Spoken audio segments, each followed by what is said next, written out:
El chico se había quedado atrapado dentro de un cubo. Después de varios intentos, se había dado cuenta de que no podía salir de ninguna manera. Entonces había pedido ayuda a sus compañeros. Ellos habían hecho un gran esfuerzo para sacarlo, pero no habían conseguido ningún resultado. Para no quedar en ridículo frente a sus compañeros, el chico había intentado irse rápidamente. Pero justo en ese momento, sus compañeros lo habían levantado directamente y lo habían llevado hasta su asiento. Cuando el chico se había sentido muy avergonzado, sus compañeros incluso lo habían levantado y lo habían colocado encima de la mesa. Después de que había terminado la clase, sus compañeros incluso lo habían llevado hasta la oficina. Cuando el profesor había visto la situación del chico, se había sentido completamente impotente. Pero el chico no se había rendido. Entonces el profesor les había pedido a sus compañeros que lo ayudaran, pero el chico seguía sin poder moverse. Después, el profesor había intentado ayudarlo personalmente, pero tampoco había funcionado. Incluso había sacado algunas herramientas. Cuando el chico había visto las herramientas, había sentido que algo no iba bien. Justo cuando el profesor estaba a punto de ayudarlo, el chico finalmente había logrado liberarse del cubo. Después de regresar al dormitorio, el chico había pensado que todavía podía liberarse por sí mismo,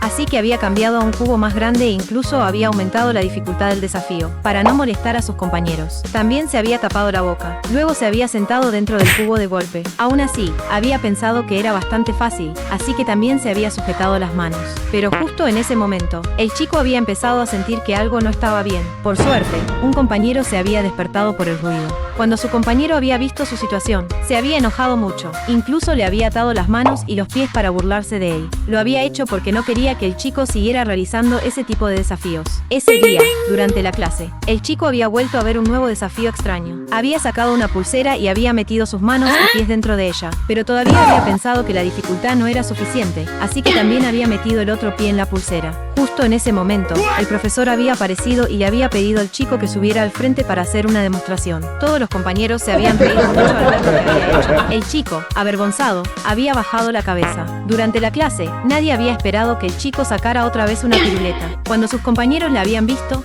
se habían quedado muy sorprendidos. Al principio habían querido rechazarla, pero por curiosidad, uno de ellos había aceptado y se había metido la piruleta en la boca. Después, el chico también había puesto la piruleta en su boca, pero inesperadamente, los dos habían quedado atrapados. Otro compañero no lo había creído y había intentado probarlo también. Al final, él también había quedado atrapado. Entonces habían intentado ayudarse entre ellos, pero no había servido de nada. ¿Creías que el chico seguiría haciendo este tipo de desafíos después de eso?